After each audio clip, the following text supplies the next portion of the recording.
When he read the description in the Qur'an, he thought about it. He said it's when it describes the human being that at one stage it resembles alaka, a leech-like clot. He said, I'd never thought of that before, but he went to the zoology department and asked for a picture of a leech, and it looks like the embryo. So he put both pictures in one of his textbooks. He has another one on clinical embryology. When he presented this information last fall in Toronto, it caused quite a lot of stir across Canada. It was reported in the newspapers. It was on the front page of many newspapers across Canada with some funny headlines, but people don't clearly understand what it's all about, I guess. One headline said, was it surprising things found in ancient prayer book, something like this. But one newspaper reporter asked the professor, they said, don't you think maybe the Arabs might have known about these things? The description of the embryo, its appearance, and how it changes and grows. Maybe because they weren't scientists, but maybe they did some crude dissections. They carved up people and examined these things. So the professor had to point out to them that the man had missed a very important point in all the discussion. All the slides that he projected for us, all the pictures he showed us of the embryo were taken through a microscope. He said it doesn't matter if somebody used to try to discover embryology 14 centuries ago, they couldn't see it.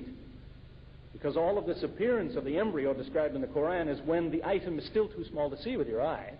You need a microscope to see it. Now, the microscope has only been around for a little more than 200 years. So he also suggested, he said, if you believe that maybe 14 centuries ago somebody had a microscope, and he did this research, and they made no mistakes, and then they somehow talked this man into putting it in his book, saying, this is true, trust me, put it in your book. Then they destroyed their equipment, kept it a secret that they ever had a microscope. He says, if you believe that, be my guest. He said, but you really shouldn't say that unless you bring some proof, because it's so ridiculous. In fact, when he was asked, how do you explain this information in the Qur'an? How did it get there? His explanation was, it can only be revealed. Now, that's a non-Muslim, but a man who knows. That's all he has to say.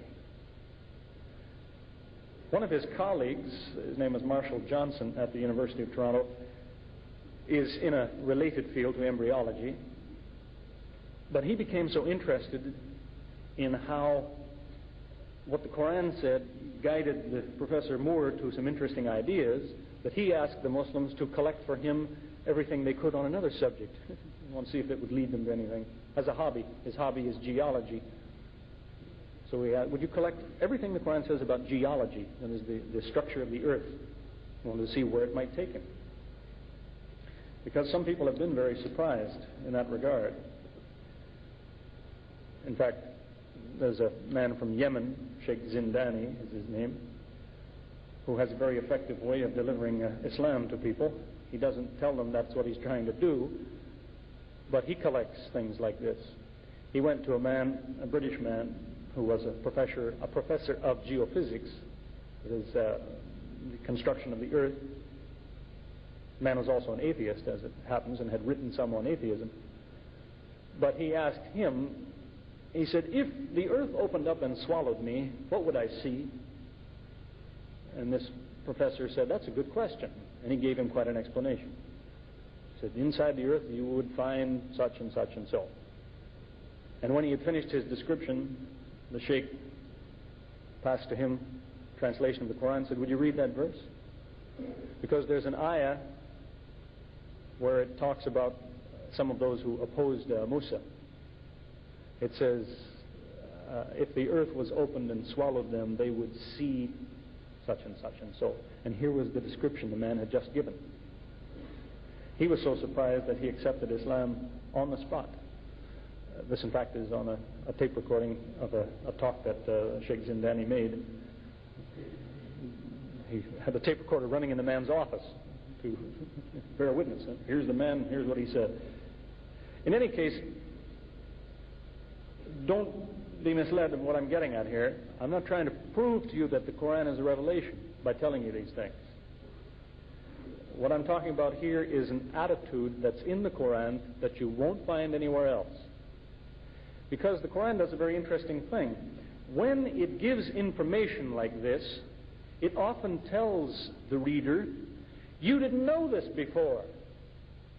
Now, there is no scripture that anybody has that I know of that says things like that. There are ancient writings and scriptures that many people have, and they give a lot of information, but they tell you where the information came from.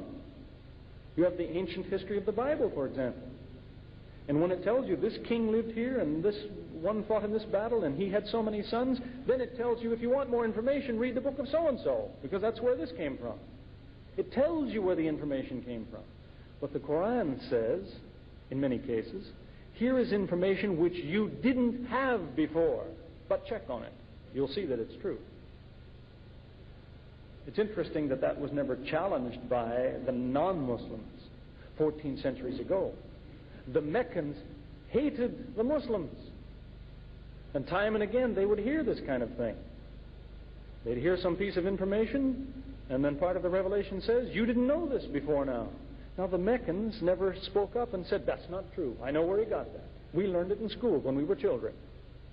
It really was new. And the Muslims followed the advice given here. It said, if you doubt it, check. Check if you don't doubt it. So it was that when Omar was the Caliph, he chose a group of men and said, go find the wall of Dhul Qarnayn.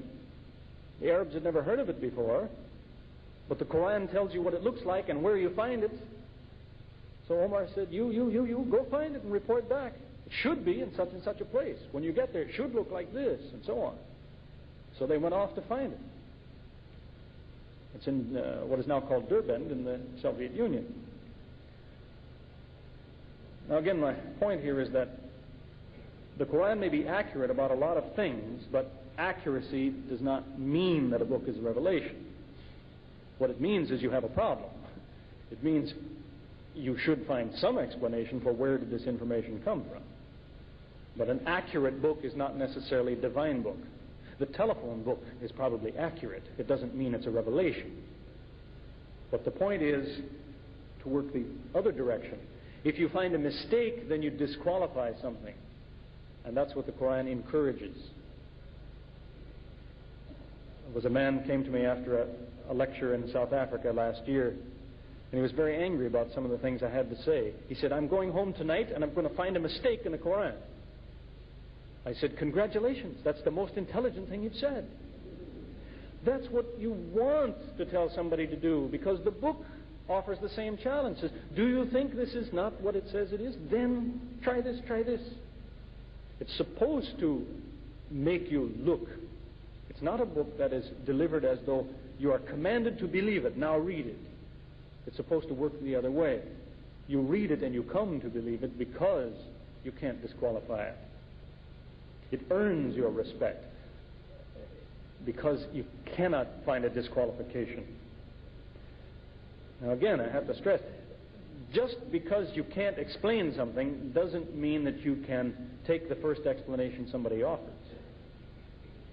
You see, you may have some religious groups who will tell you, look, we had a miracle last night. A man came to us, he couldn't walk, and we said some words and he got up and he walked. How do you explain that? And if you say, I can't, they say, you see, I have the true religion. It's the power of God. Maybe, maybe not. Just because you can't explain it doesn't mean you have to accept his explanation. The same goes for the Qur'an. If you find something remarkable and surprising in there, just because you can't explain it doesn't mean that you have to believe it's a revelation. That's your business. But it shows the difficulty that people have if they say, I don't believe it. The Qur'an points out that these people have an obligation to find an explanation then. In fact, it mentions one man in an ayah, which I have always seen mistranslated into English at least. It talks about a man who heard the truth explained to him, and then it says why he was guilty.